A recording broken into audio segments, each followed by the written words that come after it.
Hi friends. ஐநாட்டுனை serial இனி வரப்போகிற எபிசோட்ஸ்க்கான அப்புறமா தான் இந்த வீடியோவில் பார்க்க போகிறோம். வாங்க ஃப்ரெண்ட்ஸ் பார்க்கலாம்.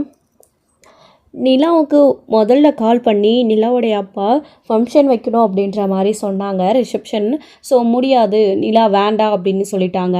அதுக்கடுத்து சோழனுக்கு கால் பண்ணி கேட்டாங்க. சோழனும் நிலா கிட்ட நான் பேசினேன், நிலா வேண்டான்னு தான் சொல்கிறா, வேண்டாம் அப்படின்னு சொன்னார். ஆனால் சிம்பிளாக செஞ்சுக்கலாமே அப்படின்னு சோழன் எப்படி மடக்கணுமோ அப்படியே அவர் பேசி மயக்கிட்டார். சோழனுமே விடு நிலா அப்படின்னு ஓகே சொல்லிடுறாங்க. ஸோ வேலையை முடிச்சுட்டு வீட்டுக்கு போனதுக்கப்புறமா இதை பற்றி எல்லாருக்கிட்டையும் டிஸ்கஷன் பண்ணுறாங்க. ஸோ சேரன் அவர் பக்கம் இருக்கிற நியாயத்தை புரிஞ்சுக்கிட்டு அவர் சொல்கிறதும் நியாயம்தானப்பா அப்படின்னு பேசுகிறாரு. ஆனால் இல்லைண்ணே அப்படின்னு நிலா இவ்வளோ சொல்லி பார்க்குறாங்க. அதுக்கப்புறம் எல்லாருமே சேர்ந்து நிலாவை சமாதானப்படுத்திடுறாங்க. நைட்டு எல்லோரும் சாப்பிட்டு முடிச்சதுக்கப்புறம் கூட நிலா இந்த விஷயத்தை பற்றி யோசிச்சுட்டே இருக்காங்க. சோழன் பேசி புரிய வைக்கிறாங்க. இருந்தாலும் நான் எங்கள் வீட்டை விட்டு ரொம்ப தூரமாக வந்துட்டேன் சோழன், எனக்கு இதிலலாம் கொஞ்சம் கூட உடன்படவே கிடையாது, எதுக்கு திரும்பவும் தேவையில்லாத டென்ஷன் தலைவலி யாருமே இல்லாத மாதிரி ஃபீல் பண்ணுறேன் அப்படின்னலாம் நிலா பேசவும், சோழனுக்கு அதுக்கப்புறமா எதுக்கு நிலா இதெல்லாம் நினச்சி ஃபீல் பண்ணி அழுவுறேன், அதான் நான் இருக்கேன்ல, நான் கூட தானே வரப்போகிறேன், நான் பார்த்துக்கிறேன் வீடு, இந்த ஒரு தடவை உன் அப்பாவுக்காக விடு அப்படின்னு சொல்லி சமாதானப்படுத்துகிறாரு. ஸோ அதுக்கப்புறம் மறுநாள் ஃபங்க்ஷனுக்காக எல்லாரும் திருவண்ணாமலைக்கு கிளம்பணும் அப்படின்னு முடிவெடுக்கிறாங்க. ஸோ எப்படியும் ஒரு 2 நாளாச்சு ஆகும்.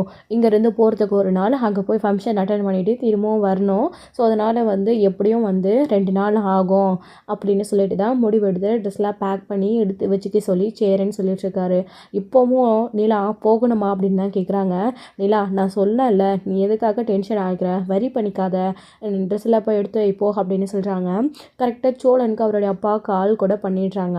மாப்பிள்ளை கிளம்பிட்டிங்களா மாப்பிள்ளை அப்படின்னுமோ, இதோ எல்லாருமே கிளம்பிட்டோம், அவ்வளோதான், இன்னும் 10 நிமிஷத்தில் கிளம்பிடுவோம் அப்படின்றாங்க.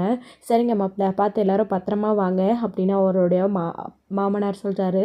சரி அப்படின்னு சொல்லிட்டு சோழனும் கட் பண்ணுறாங்க. பாருநிலா, உன்னுடைய அப்பா தான் கால் பண்ணார், நம்ம இப்போ கிளம்பியே ஆகணும், கிளம்பு அப்படின்னு உடனே அதுக்கப்புறம் எல்லாத்தையும் பேக் பண்ணிவிட்டு கிளம்பலான்னு சொல்லிட்டு கிளம்புறாங்க. அப்பா வாங்கப்பா போகலான்னு கூப்பிடுறாங்க. நடேசன் வர மாட்டேன்னு சொல்கிறாரு. நிலா நீங்கள் வந்தே ஆகணும்னு பிடிவாதமாக கூப்பிடுறாங்க. சரினதுக்கப்புறம் நடேசனுமே கிளம்பி அவங்க கூட வராங்க. எல்லோரும் சேர்ந்து காரில் சோழனுடைய கார்லேயே அவருடைய ஓனர் கார்லேயே எல்லோரும் கிளம்பி திருவண்ணாமலைக்கு போயிட்டுருக்காங்க. போகும்போது கூட நிலா டென்ஷனாகவே இருக்காங்க. சோழன் கவலைப்படாமல் நிலாவை இருக்க சொல்கிறாங்க. நிலாவோட டென்ஷன்லாம் ஸோ அங்கே போய் ஃபங்க்ஷன் நடத்தி அங்கே இருக்கிறவங்க எல்லாரும் கேள்வி கேட்பாங்க அப்படின்றது கிடையாது. அவருடைய அப்பா அவர் ஊர் வாயை அடைக்கணும், எல்லோரும் கேள்வி கேட்பாங்க அப்படின்றதுக்காக ஃபங்க்ஷன் நடத்துகிறாரு. ஆனால் நிலாவுக்கு பிரச்சனை அது கிடையாது. அங்கே போனால் நம்ம வீட்டாளுங்களை அவங்க யாருமே அசிங்கப்படுத்திடக்கூடாது, அங்கே இருக்கிறவங்க யாருமே ஒரு வார்த்தை கூட இவங்களை தப்பாக பேசிடக்கூடாது, அங்கே ஏதாச்சும் இவங்களுக்கு அவமானம் ஏற்பட்டுருமோ அப்படின்ற பயத்தில் தான். ஏன்னா ஏற்கனவே இந்த மாதிரிலாம் அவனுடைய அப்பா ஏமாற்றி, அதாவது ஆசை வார்த்தை காட்டி கூட்டிகிட்டு போய் நடந்த பிரச்சனையெல்லாம் நிலா இன்னும் மனசில் வச்சுட்டு தான் இருக்காங்க. அதுக்காக தான் பயப்படுறாங்க. ஆனால் நிலா இப்படி பயப்படுறது தப்புன்னு சொல்ல முடியாது. இதுக்கு முன்னாடி இப்படிலாம் நடந்ததுனால அவங்க பயப்படுறாங்க. அதே மாதிரி இதுக்கு முன்னாடி சோழனுக்கும் நிலாவுக்கும் கல்யாணம் அவங்க அப்பா அம்மா விருப்பம் இல்லாமல் நடந்த கல்யாணம், நிலா லவ் பண்ணி கல்யாணம் பண்ணிக்கிட்டாங்க ஓடி போய் அப்படின்னு அவங்க நினச்சிட்டு இருந்தாங்க. ஆனால் இப்போ அதெல்லாம் உண்மை தெரிஞ்சு இவங்களே கல்யாணம் பண்ணி வச்சுருக்காங்க. அப்படி எதுவும் நடக்காது அப்படின்றது ஒரு சின்ன ஒரு வாய்ப்பு இருக்குது. ஆனால் நிலா பயப்படுறாங்க. ஸோ இதில் எது அங்கே போய் நடக்க போகுது அப்படின்றத நம்ம பார்க்கணும் வெயிட் பண்ணி. ஸோ அடுத்து பார்த்திங்க அப்படின்னா போகிற வழியிலே போயிட்டு எல்லோரும் சாப்பிட்றாங்க. சாப்பிட்டுட்டு திரும்பவும் ஊருக்கு போகிறாங்க. கரெக்டாக ஒரு வழியாக ஊருக்கு போய் ஈவினிங் ஆகிடுது. கரெக்டாக போய் சேர்றாங்க. தேனே தேனே இங்கே பாரு, நிலாவும் அப்படியே வந்துட்டாங்க, ஆரத்தி எடுத்துகிட்டு வா அப்படின்றாங்க. சோழனை என்ன தான் பிடிக்கல அப்படின்னாலே அவருக்கு கொடுக்க வேண்டிய மரியாதையை இது வரைக்கும் யாரும் இன்சல்ட் பண்ணாமல் கொடுத்துட்டு தான் இருக்காங்க. அவருடைய அண்ணன் மட்டும்தான் கோவத்தில் சோழன் மேலே முதல்ல இருந்தார். ஸோ இப்போ அவங்களுமே கூட இவங்க எல்லோரும் வந்ததுக்கப்புறமா வாங்க தம்பி வாங்க அப்படின்னு எல்லோரும் வரவேற்கிறாங்க. வாமா நிலா, வாங்க மாப்பிள்ளை அப்படின்னு அந்த வீட்டோட மாப்பிள்ளைக்கு கொடுக்க வேண்டிய மரியாதை எல்லாத்தையுமே கொடுக்குறாங்க. ஆக்சுவலி இது எல்லாத்தையும் நிலாவுடைய அப்பா தாஸ்க்கு சொல்லியிருக்காங்க, நீ மனசு கூடாத மாதிரி நடந்துக்கணும், நிலா சந்தோஷமாக இருக்கணும்டா, கவலைப்படக்கூடாது, அதுக்காக தான் நம்ம எல்லாருமா சேர்ந்து இந்த ஃபங்க்ஷனை நல்லபடியாக நடத்தணும், அது உனக்கு ஞாபகத்தில் இருக்கட்டும், எந்த ஒரு பிரச்சனையும் இந்த ஃபங்க்ஷன் முடிகிற வரைக்கும் வந்துடக்கூடாது அப்படின்னு தான் அவங்க யோசிச்சு முடிவு எடுத்து தான் பேசிகிட்டு இருக்காங்க. இப்போது ஆரத்தி எடுத்துகிட்டு வராங்க, நிற்க வச்சு ஆரத்தி எடுக்கிறாங்க. ஆரத்தி எடுத்து உள்ளே கூப்பிட்டுக்கிறாங்க. உள்ளே வந்ததுக்கப்புறமா நிலா உள்ளே வாமா அப்படியே வந்து நம்ம ரூமுக்குள்ள விளக்கேற்றுவா அப்படின்றாங்க. அடுத்து சரின்னு சொல்லிட்டு விளக்கவும் ஏற்றுறாங்க. எல்லோரும் ஃபேமிலியாக போய் விளக்கேற்றிட்டு சாமியும் கும்பிட்றாங்க. சாமி கும்பிட்டதுக்கப்புறமா எல்லோரும் கொஞ்சம் நேரம் உட்காடுறாங்க ரிலாக்ஸாக. வீட்டுக்கு வந்திருக்கிறவங்களுக்கு ஜூஸ் கொடுக்குறாங்க மதி வந்துட்டு. அதுக்கப்புறம் ஜூஸ் குடிச்சிட்டு உட்காந்து பேசிகிட்டு இருக்கவும் ரிசப்ஷனுக்கான எல்லா ஏற்பாடுமே நடக்க ஸ்டார்ட் ஆகிடுச்சு. எல்லாமே வந்து பாதி முடிஞ்சிடுச்சு. இன்னும் மீதியும் காலையிலக்குள்ளே முடிஞ்சிடும். நாளைக்கு காலையில் ரிசப்ஷன் அப்படின்றாங்க. பார்த்தோம் நாங்களும் வெளியில் வரும்போது எல்லாம் தடபுடலாம் நடந்துட்டு தான் இருந்துச்சு அப்படின்றாங்க. ஆக்சுவலி ரிசப்ஷனுக்கான வேலை எல்லாமே நடந்துட்டு தான் இருக்குது. ஸோ நிலா பெருசாக வேண்டான்னு எதிர்பார்த்ததுனால ஸோ சிம்பிளாக வீட்டாண்டே வந்து ஸ்டேஜ் போட்டு எல்லாமே ஏற்பாடு பண்ணிகிட்ருக்காங்க. ரிலேட்டிவ் அத்தனை பேருக்குமே வந்து ஆல்ரெடி வந்து நிலா ஒத்துக்கிட்ட அடுத்த நிமிஷம் வந்து எல்லாருக்குமே இன்ஃபார்ம் பண்ணிட்டாங்க. இன்னும் 1-2 பேருக்கு தான் சொல்ல வேண்டியது இருக்குது. அதையும் நான் சொல்லிடுறேன்னு அவங்க அப்பா சொல்லிட்டுருக்கவும் எதுக்குப்பா அப்படின்றாங்க. ஏன் நிலா இதை கூட நான் உனக்காக நாங்கள் செய்யக்கூடாதா? நீ ஏன் போனதானடி உனக்காக இதை கூட செய்யலைன்னா எப்படி? உன் அண்ணன் கல்யாணத்தை எப்படி நடத்தணும் பார்த்தல நீயும் அதே மாதிரி தான் உனக்கும் செய்ய வேண்டிய கடமைன்னு இருக்குல்ல அதனால தான் அப்படின்றாங்க. எதுக்குப்பா தேவையில்லாத செலவு அப்படின்னுமோ உனக்கு செலவு பண்ணுறதுல எங்களுக்கு என்னவா கஷ்டம் எல்லாமே இந்த சொத்து பத்து உனக்கும் அண்ணனுக்கும் தானே அப்படின்னு அவங்க பேசிகிட்டு இருக்காங்க. நிலா விடுப்பா அதான் அப்பா அம்மா ஆசைப்பட்றாங்கல்ல அப்படின்னுமோ சரி. அதுக்கப்புறம் அவங்களுக்கு ரெஸ்ட் எடுக்க ரூம் காட்டுறாங்க. நிலாவுக்கும் சோழனுக்கும் ஒரு ரூமு மற்றவங்க எல்லாருக்குமே ஒரு ரூம் வந்து காட்டுறாங்க. அரேஞ்ச் பண்ணி கொடுக்குறாங்க. அண்ணி வீட்டுக்குள்ளே இப்போ தான் நான் முதல் மாதிரியாக வந்து பார்க்குறேன். வீடு எவ்வளோ பெருசாக இருக்குது. என்னென்னா இது கண்டிப்பாக ஃப்யூச்சரில் நாமளும் இதே மாதிரி ஒரு வீடு கட்டணும்னு சோழன் பல்லவன் சொல்கிறாரு. அதுக்கு முதல்ல படித்து பெரிய ஆளாகி சம்பாதிக்கணும். என்ன முடியுமா? இப்போவே அரட்டை அடிச்சிட்ருக்க. நீ எங்கே சம்பாதிச்சுட்டு கொடுக்க போகிற? இந்த மாதிரிலாம் வீடு கட்டுறதுக்கு எவ்வளோ செலவாகும் தெரியுமா? லட்சக்கணக்கில் இல்லைடா கோடி கணக்கில் ஆகும் அப்படின்றாங்க சோழன். இதை கேட்ட உடனே பல்லவன் வேண்டாம் நம்ம அந்த வீட்டிலே இருந்துடலாம். அதுவே நம்ம வேணா செலவு பண்ணி ஆல்ட்ரேஷன் பண்ணிடலாம் அப்படின்ற மாதிரி பல்லவன் சொல்லிட்டுருக்காரு. ஸோ எதனால் இருந்தாலும் அண்ணியோடைய அப்பா வீடு அளவுக்கு இந்த மாதிரிலாம் நம்மளால் கட்ட முடியாது அப்படின்னு பேசிகிட்டு இருக்காங்க. சோழன் இருந்துக்கிட்டு ஏண்டா முடியாது அதெல்லாம் நம்மளாலேயும் முடியும் நாமளும் வீடு கட்டுறோம் அப்படின்னு சொல்லிட்டுருக்காங்க. அதுக்கப்புறம் நைட்டு வந்து டின்னர் அரேஞ்ச் பண்ணியிருக்காங்க. சாப்பாடு ரெடி பண்ணியிருக்காங்க. எல்லோரும் உட்காந்து சாப்பிட்றாங்க. தேனுக்கு கொஞ்சம் கூட பிடிக்கவே இல்லை. இவங்க இங்கே வந்து அதே காட்டு மிராடி தடத்தோடையும் அது கொஞ்சம் கூட டீசென்ட் இல்லாமலே சாப்பிட்றது இதெல்லாம் வந்து அவங்களுக்கு கஷ்டமாக இருக்குது. இருந்தாலும் அவங்க பொண்ணுக்கு அதுக்கு அட்ஜஸ்ட் பண்ணிகிட்ருக்காங்க. நடேசன் சாப்பிட்ற விதம் அதெல்லாம் பிடிக்கல. பத்தாததுக்கு வெளியே போய் வேறு சிகரெட்லாம் பிடிக்கிறாரு. இது அவங்களுக்கு கொஞ்சம் கஷ்டமாக இருக்குது. நிலா வந்து ஆக்சுவலி சொல்லியிருக்காங்க சிகரெட் பிடிக்கணும்னா தூரம் போய் பிடிக்கணும்னு. அதே மாதிரி தான் இங்கேயும் நடேசன் செய்கிறாரு. இருந்தாலும் அந்த வாடை வந்து அவங்களுக்கு பிடிக்கல. அதாவது அவங்க ஏதோ ராயல் ஃபேமிலி மாதிரியும் இவங்கெல்லாம் வந்து இல்லாதவங்க மாதிரியும் நல்லா குளிக்கிறாங்களா நல்லா ட்ரெஸ் பண்ணுறாங்களா அவங்க பணத்தில் வந்து இருக்காங்க. அவங்க வந்து அவங்களுடைய ட்ரெஸ் சேஞ்சில் காஸ்டியூமில் அவங்க இதெல்லாம் பார்க்குறாங்க. அவங்க கருப்பில் அவங்க வெள்ளையில் இது எல்லாத்தையும் பார்த்து அவங்களுக்கு இவங்களை சுத்தமாக பிடிக்காத ஒட்டாத இருக்கிற மாதிரி அவங்கெல்லாம் நினைக்கிறாங்க. ஏதோ இருக்கிறதுலே இந்த சேரன் பையன் தான் கொஞ்சம் நல்லவனா ஏதோ அப்படி நடந்துக்கிறான். மற்றவங்க எல்லாரும் பாருங்க எப்படி இருக்காங்கன்னு சொல்லிட்டு பேசிட்டு தான் இருக்காங்க. தேன் ஒவ்வொரு நிமிஷமும் நைட் சாப்பிட்டு முடிச்சுட்டு எல்லோரும் தூங்கிடுறாங்க. மறுநாள் காலையில் ரிசப்ஷனுக்கு எல்லாருமே வர ஆரம்பிச்சிடுறாங்க. ஏற்பாடும் நடக்க ஆரம்பிச்சிது. காலையிலே நிலா சோழன் எல்லாரும் எந்திரிச்சதுக்கப்புறமா ரிசப்ஷனுக்காக எல்லாத்தையுமே அரேஞ்ச் பண்ணிட்டுருக்காங்க. சேரன் இதுவும் நம்ம வீடு அப்படின்னு பார்க்காம இங்கேயும் எல்லா வேலைகளையும் ஓடி ஆடி செஞ்சிட்ருக்காரு. நிலாவும் சோழனும் அங்கே ரெடி ஆகிட்டு வந்து நிற்கிறாங்க. நிலா வாமா இந்த ட்ரெஸ்ஸில் நீ எப்படி இருக்குன்னு தெரியுமா? மாப்பிள்ளை நீங்களும் நல்லா இருக்கீங்க அப்படின்றாங்க. நிலா என் கண்ணே பட்டுடும் போல இருக்குது அப்படின்றாங்க. அப்பா நீங்கள் உங்களோட காஸ்டியூம் கூட நல்லா இருக்குன்னு பேசிட்டு தான் இருக்காங்க. எல்லாருக்குமே இந்த விஷயத்தில் பாகுபாடு பார்க்காம எல்லாருக்குமே ட்ரெஸ் எடுத்திருக்காங்க. நிலாவுடைய அம்மாவும் அப்பாவும் நம்ம சேரனுக்கு பல்லவன் பாண்டியன் எல்லாருக்குமே எடுத்திருக்காங்க. அவங்களுமே எல்லாத்தையும் காஸ்டியூம்லாம் மாற்றிட்டு நடேசன் எல்லாம் கூட வேஷ்டி சட்டையில் எல்லாருமே ரெடியாக நிற்கிறாங்க. இன்னும் கொஞ்ச நேரத்தில் ஸ்டேஜுக்கு போயிடலாம் எல்லாம் ஏற்பாடு நடந்துகிட்ருக்கு அப்படின்றாங்க. சேரனும் ஓடி ஓடி எல்லா வேலைகளும் செஞ்சிட்ருக்கா. இதை பார்த்து அடுத்த நிமிஷம் என்ன அண்ணன் இங்கே வந்து இப்படி நடந்துகிட்ருக்காரு அப்படின்னு சோழனுக்கு கோபமாக வருது. அண்ணன் வாண்ணா எங்கேன்னு கூப்பிடுறாங்க. கூப்பிட்டு என்னென்ன பண்ணிகிட்ருக்க அப்படின்றாங்க. பார்த்தா தெரியலடா சோழா எல்லாத்தையும் ஏற்பாடு பண்ணிகிட்ருக்கேன் எல்லாம் நல்லபடியாக நடக்கணும்ல அப்படின்றாங்க. அண்ணன் இது நம்ம ஊர் சென்னை கிடையாதுண்ணே நம்ம வீடும் கிடையாது. இங்கே ஏன்னு நீ இதெல்லாம் செய்யணும்? அதான் செய்யறதுக்கு அவ்வளோ ஆளுங்களை ஏற்பாடு பண்ணியிருக்காருல அவங்க எல்லாத்தையும் செய்யட்டும் நீ ஏன்னு செஞ்சிட்ருக்க அப்படின்றாங்க. அதே மாதிரி தான் நிலாவும் சொல்கிறாங்க. இல்லை இதில் என்னப்பா இருக்குது நாம் செய்யாமல் வேறு யார் செய்ய போகிறாங்க அப்படின்றாங்க. சரி வாங்க எல்லோரும் போகலாம் அப்படின்னு ஸ்டேஜுக்கு போகிறாங்க. கொஞ்ச நேரத்தில் எல்லோரும் சொந்தக்காரங்க பந்தக்காரங்க எல்லாம் வர ஆரம்பிச்சிடுறாங்க. ஃபோட்டோ எடுத்துக்கிறாங்க. அதுக்கப்புறம் வரவங்க எல்லாரையுமே வந்து சாப்பிட்டுட்ருக்காங்க. நம்ம பாடி கூட சேரன் மாதிரி அப்படியே வரவங்க எல்லாரையும் சாப்பாடு கவனிக்கிறது பல்லவன் மட்டும்தான் கூட நின்றுட்டுருக்காங்க. மீதி இவங்க சேரனும் பாண்டியும் அமைதியாக இல்லாமல் இதெல்லாம் பண்ணிகிட்டே இருக்காங்க. முக்கியமாக நடேசன் ஒரு பக்கம் அவங்களுக்கு சாப்பாடு வை இவங்களுக்கு சாப்பாடு வை அப்படின்னு அதிகாரம் பண்ணிகிட்ருக்காங்க.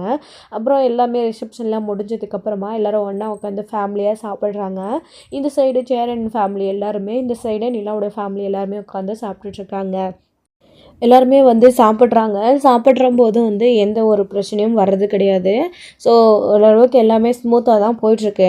அப்புறம் தான் வந்து நடேசன் சாப்பிடும்போது அந்த ஆளுங்களெல்லாம் கூப்பிட்டு இங்கே சாப்பாடு வை அங்கே சாப்பாடு வை அப்படின்னு சொன்னது மட்டும் இல்லாமல் எனக்கும் நல்லா சாப்பாடு வை, என்ன எப்படி கம்மியாக வைக்கிற, அது நல்லா அள்ளி வை, இது யார் வீடு தெரியுமா, நான் இந்த வீட்டோடைய சம்மந்தி, எனக்கு வைமாறலைன்னா எப்படி அப்படின்னு அள்ளி அள்ளி வைக்க சொல்லவும் அவங்களும் அள்ளி அள்ளி வைக்கிறாங்க. இதெல்லாம் பார்க்கும்போது கொஞ்சம் காட்டு மிராண்டித்தனமாக இருக்குது. அதில் தான் அவங்க கோவம் அடைகிறாங்க. ஏண்டி உன் மாமனாருக்கு என்ன சாப்பாடவே போட மாட்டோம், அவங்க தான் சாப்பாடு வச்சிட்ருக்காங்கல்ல, என்னமோ கறியே பார்க்காத மாதிரி இப்படி அழியிறாரு அப்படின்னவும் அவங்க கோவம் வருது. அப்படியே அந்த சாப்பாட்டை சாப்பிட்றது கிடையாது, விட்டுடுறாங்க. அவர் சாப்பாடு தானேம்மா கேட்டார், சாப்பாடு போகிறதுல என்னம்மா கஷ்டம், அதுக்கு என்னம்மா எப்படி பேசுகிறீங்க, சோழன் எந்திரிங்க சோழன் அப்படின்னு நிலா அப்போவே எந்திரிச்சிட்றாங்க. தேனு என்ன பேசுகிற நீ, நிலா கேட்டேன். நிலா அதெல்லாம் ஒன்றும் இல்லைம்மா அப்படின்னு. இல்லைப்பா, நானும் வந்ததுலேருந்து பார்த்துட்டே தான் இருக்கேன், ஒரு தடவை கூட நீங்கள் அங்கிளையும் வீட்டு ஆளுங்களையும் மதிச்சதே கிடையாது. வரும்போது மட்டும் வாங்க வாங்கன்னு அப்படி கூப்பிட்டீங்க. ஆனால் ரிசப்ஷன் நடக்கிறதுலேருந்து எல்லாத்தையும் நானும் நோட் பண்ணிட்டு தான் இருக்கேன். ஒரு ஃபோட்டோவுக்கு கூட அவங்கள நீங்கள் கூப்பிட கிடையாது. இது வரைக்கும் அவங்க நின்று ஒரு ஃபோட்டோ எடுத்திருக்காங்களே எங்கள் கூட. அது மட்டும் இல்லாமல் இங்கே வந்ததுக்கு அப்புறமா இந்த வீட்டு ஆளுங்க மாதிரி எல்லா வேலையும் ஓடி ஓடி செஞ்சிட்ருக்காங்க. அவங்க ஒரு ஃபோட்டோ எடுக்கல, அவங்களுக்கான மரியாதை சரியாக கிடைக்கல, சாப்பிடும்போது கூட இன்சல்ட் பண்ணுறீங்க, இதுக்கு தான் நாங்கள் வரமாட்டோன்னு சொன்னோம்ப்பா அப்படின்னு நிலா சொல்லவும் சோழன் எந்திரிங்க சோழன், அண்ணா எந்திரிங்க, எந்திரி பண்ணவா போகலாம் அப்படின்றாங்க. நிலா எதுக்குமா இப்போ கோவப்படுற, அதெல்லாம் அங்கிளுக்கு ஒரு பிரச்சனையும் இல்லை, நீ இருமா அப்படின்றாங்க. அங்கிள் நானும் எல்லாத்தையும் பார்த்துட்டு தான் இருக்கேன், நீங்கள் எழுங்க அங்கிள், வந்ததுலேருந்து எல்லாத்தையும் நீங்களும் ஓடி ஓடி கவனிச்சிட்ருக்கீங்க, ஆனால் உங்களுக்கான மரியாதை இங்கே கிடைக்கவே இல்லை, நடுங்க நம்ம போகலாம் அப்படின்றாங்க. ஏய் நிலா, இப்போ நான் என்னடி சொல்லிட்டேன், பெற்றவங்களை விட அவங்க உங்களுக்கு முக்கியமாக போயிட்டாங்களா, இப்போ என்ன தப்பாக சொல்லிட்டோம், அவங்க ஆளுங்களை பாரு, என்னதான் ட்ரெஸ் எடுத்து கொடுத்தாலையோ அது போட்டுட்ருக்கிற விதத்தை பாரு, ஒரு நாளைக்காச்சும் டீசெண்டாக ரெடி ஆகலான்ற எண்ணம் யாருக்காச்சும் இருக்கா, நம்ம ஆளுங்களெல்லாம் பாரு எல்லாரும் எப்படி இருக்காங்க, எப்படி ட்ரெஸ் பண்ணிட்டு வந்திருக்காங்க, ஆனால் அவங்கள பாரு எப்படி இருக்காங்கன்னு சொல்லிட்டு இதில் சாப்பிட்ற இடத்துல சாப்பாட்டுக்கு சோத்துக்கு சண்டை வேறு என்ன பேச சொல்கிறேன் அப்படின்னுவோம். ஆமாம்மா, நாங்கள்லாம் இப்படி தானே உங்களுக்கு தெரியும்ல, அப்போவே எதுக்குமா அப்போ எங்களை கூப்பிட்டீங்க, உங்களுடைய கௌரவத்துக்காகவும் உங்களுடைய சந்தோஷத்துக்காகவும் எங்களை கூப்பிட்டு வச்சு நல்லா யூஸ் பண்ணிக்கிட்டீங்கள, எங்களை அசிங்கப்படுத்திட்டீங்கள, போதுமா இனி உங்கள் சங்காத்தமே வேணாம், சோழனை கல்யாணம் பண்ணி கொடுத்துட்டீங்க, அவ்வளோதான், நாங்கள் சந்தோஷமாக இருக்கணும் கஷ்டப்படுறணும் அது என்னோட இஷ்டம், இனி என்னை நீங்கள் இங்கே கூப்பிடாதீங்க, அம்மா வீடுன்னு இருக்குது, அப்பா இருக்காரு, அண்ணி அண்ணன் எல்லோரும் இருக்காங்கன்னு இந்த பக்கம் கூட நான் தலை வச்சு கூட திருவண்ணாமலைக்கு வரவே மாட்டேன், தயவு செஞ்சு என்னை கூப்பிட்றாதீங்க, இப்போவே எனக்கு ஆரம்பத்துலேருந்து இங்கே வரத்துல துளி கூட விருப்பம் இல்லை, ஆனால் சோழன் வீட்டில் அண்ணன் எல்லாரும் தான் என்னை சமாதானப்படுத்தி நீங்கள் கஷ்டப்படுவீங்கிறதுக்காக கூட்டிகிட்டு வர சொன்னி, அதாவது போகணும்னு முடிவு எடுத்து என்னை இங்கே ஃபோர்ஸ் பண்ணி கூட்டிகிட்டு வந்தாங்க, இல்லைன்னா நான் சத்தியமாக இங்கே வந்திருக்கவே மாட்டேன், ஆனால் அப்படிப்பட்டவங்களை நீங்கள் இங்கே கூப்பிட்டு வச்சு அசிங்கப்படுத்துறீங்கல்ல, வேண்டவே வேண்டான்னு நிலா கோமா நடுங்க சோழன் கிளம்பலாம் அப்படின்னு நேராக போகிறாங்க. போன உடனே காஸ்டியூம்லாம் மாற்றிட்டு நகை நெட்டு அவங்க என்னென்ன வச்சாங்களோ அது எல்லாத்தையும் ஒரு துளி கூட எடுத்துக்காமல் எல்லாத்தையும் அங்கேயே வச்சுட்டு அவங்க எப்படி வந்தாங்களோ அதே மாதிரி கிளம்பி நிலா சோழன் எல்லாருமே நிற்கிறாங்க. போகலாம் சோழன் நடுங்க, நாங்கள் கிளம்புறோம் அப்படின்னு நிலா கோவமாக சொல்லிட்டு கிளம்புவோம். நிலா ஒரு நிமிஷம் நில்லுமா, நான் வேணா உன் அம்மாவுக்கு பதிலாக இவங்க எல்லாருக்கிட்டேயும் நான் சாரி கேட்டுக்கிறேம்மா, நீ எதுக்கு கோவப்பட்டு கிளம்புற, இந்த சின்ன விஷயத்துக்கு எதுக்குமா இப்படி கோவப்படுற, நான் தான் நீ ஆசைப்பட்டதைபடியே எல்லாம் நடக்கட்டும்னு விட்டுட்டேன்ல, எங்களுக்காக இன்னைக்கு ஒரு நாள் வந்து நீங்கள் எல்லாரும் அட்ஜஸ்ட் பண்ணிட்டு இருக்க மாட்டீங்களா, நம்ம ஆளுங்களை பற்றி தான் உனக்கு நல்லாவே தெரியும்ல, பாரு எல்லாருமே வந்திருக்கிறவங்க பிஸ்னஸ் மேன், எவ்வளோ பெரிய பெரிய ஆளுங்க, அவங்க முன்னாடி எப்படியெல்லாம் நடந்துக்கிட்டதுனால தான் உங்கள் அம்மாவுக்கு ஏதோ சின்ன கோவம் வந்துச்சு, உன் அம்மா பற்றி தான் உனக்கு நல்லா தெரியும்ல, உன் மேலே இருக்கிற பாசத்தில் அப்படியெல்லாம் பேசுகிறாடா, ப்ளீஸ்டா புரிஞ்சுக்கோ அப்படின்னு. என் மேலே இருக்கிற பாசத்தில் அவங்கள ஏன் பார்த்துட்டோட அம்மா, இதில் கொஞ்சம் கூட நியாயமே இல்லையே, பாசமாக இருந்தால் பாசத்தை மட்டும்தான் காட்டணும், என் கூட இருக்கிறவங்கள அதுவும் சோழனோட ஃபேமிலி எப்படி அசிங்கப்படுத்தலாம், அதெல்லாம் தப்பில்லை, வீட்டுக்கு பெரியவர் அங்கிள் அவரை நீங்கள் அசிங்கப்படுத்தி பேசுவீங்க, பணம் இருக்குது காசு இல்லை அப்படின்றதுக்காக என்ன வேணாலும் பேசக்கூடாதுப்பா, அது அம்மாவாக இருந்தாலும் சரி யாராக இருந்தாலும் சரி, ஆரம்பத்துலேருந்தே எனக்கு பிடிக்காத விஷயத்த மட்டும் தான் நீங்கள் செஞ்சிட்ருக்கீங்க, நீங்கள் செஞ்ச ஒரே விஷயம் சோழன் ஆசைப்பட்ட உடனே கல்யாணம் பண்ணி வச்சது தான் அப்படின்னு நிலா சொல்கிறாங்க. என்னம்மா நிலா இப்படிலாம் பேசுகிற அப்படின்றாங்க. வேறு எப்படிப்பா பேச சொல்கிறீங்க அப்படின்னு சேரன் நடேசன் இவங்கெல்லாம் இருந்துக்கிட்டு நிலா விடுப்பா அந்த விஷயத்த பெருசாக்காதன்னு சொல்கிறாங்க. இல்லைண்ணா அது எப்படி நீங்கள் வேணால் அதை பெருசாக எடுத்துக்காம இருக்கலாண்ணா, ஆனால் எனக்கு கஷ்டமாக இருக்கேன்னு இப்படியெல்லாம் ஏதாச்சும் நடக்கும்னு சொல்லிட்டு தான் நான் சோழன்கிட்டேயும் உங்ககிட்டயும் அத்தனை தடவை சொன்னேன் வேண்டாம் வேண்டான்னு. ஆனால் நீங்கள் தான் இவங்களுக்காக யோசிச்சு போகலான்னு சொன்னீங்க. இப்போ பார்த்தீங்களா நம்மளவே கூப்பிட்டு வச்சு அதுவும் இங்கே இத்தனை பேர் முன்னாடி உங்களை அசிங்கப்படுத்துகிறாங்க.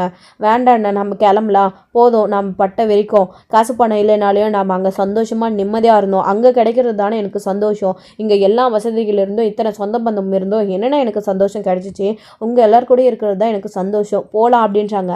அப்போ நிலாவுடைய அப்பாவுக்கு கோவம் வந்துடுது. நிலா என்ன பேசிகிட்டு இருக்க நீ, நானும் ஏதோ போனால் போகுது சின்ன பொண்ணு தெரியாமல் பேசுகிறேன்னு இவ்வளோ தூரம் பொறுமையாக எடுத்து சொல்லிட்டு இருக்க. இங்கே வந்ததுலேருந்து உன் அம்மா கேட்ட ஒரே வார்த்தைக்காக அவங்கள மட்டுமே நீ அவங்க பக்கம் நியாயம் இருக்கிற மாதிரியே பேசிகிட்டு இருக்க, எங்களை குத்தங்குறை சொல்லிட்டு இருக்க. ஆமாம், எந்த விதத்தில் நாங்கள் அவங்கள விட குறைஞ்சி போயிட்டோம், எல்லா விதத்துலையும் நாங்கள் வசதியாக தான் இருக்கோம், பேச தான் செய்வோம், ஒரு நாளைக்கு அட்ஜஸ்ட் பண்ணிக்க முடியாதா, ஒரு வார்த்தை கேட்டதுக்காக இப்படி எல்லோரும் முன்னாடி அசிங்கப்படுத்திட்டு இருக்க. போதும் நிலான்னு கோவமாக பேசுவோம். சோழனுக்கு கோவம் வந்துடுது. ஹலோ ஹலோ போதும், நிலாவை சமாதானம் பண்ணி இங்கே கூட்டிகிட்டு வந்தது நானே, ஏன் முன்னாடியே நிலா கிட்ட கோவப்பட்டு கத்துற வேலை வச்சுக்காதீங்க. அதான் நிலா நீங்கள் ஆசைப்பட்ட மாதிரியே நிலாவை இங்கே கூட்டிகிட்டு வந்துட்டல, ரிசப்ஷனும் முடிஞ்சிச்சுல, அவ்வளோதான், இதுக்கு மேலே என்ன இருக்குது, நாங்கள் கிளம்புறோம் அப்படின்றாங்க. நிலா சொன்னால் கேளுமா அப்படின்னு. இல்லைப்பா போதும் நாங்கள் வரோம். நிலா இவ்வளோ தூரம் அப்பா சொல்கிறாருல, ஒரு நிமிஷம் நில்லைன்னு தான் சொல்லுவோம். இல்லைண்ணே நான் வரேன்னு நிலா அவங்க பட்டுக்கு கிளம்பி ஃபேமிலியோடு எல்லாரும் கிளம்பி வந்துட்டுருக்காங்க. இங்கே வீட்டுக்கு வந்து சேர்ந்து அடுத்த நிமிஷம் எல்லாருக்கிட்டையும் நிலா வாய்க்கு 300 தடவை அண்ணே சாரிண்ணே, அங்கிள் சாரி, நடந்ததுக்கு நான் மன்னிப்பு கேட்டுக்கிறேன்னு சொல்லிக்கிட்டே இருக்காங்க. நீ என்னப்பா பண்ண நிலா, வீடுப்பான்னு இவங்களும் சொல்லி பார்க்குறாங்க. நிலாவுக்கு அது குற்ற உணர்ச்சியாகவே இருக்குது. ஸோ இதோட இந்த எபிசோடு வந்து முடிச்சிருக்காங்க. அடுத்தடுத்த எபிசோடில் இனி என்ன நடக்க போகுது அப்படின்றத வெயிட் பண்ணி நெக்ஸ்ட் வீடியோவில் பார்க்கலாம். தேங்க்யூ.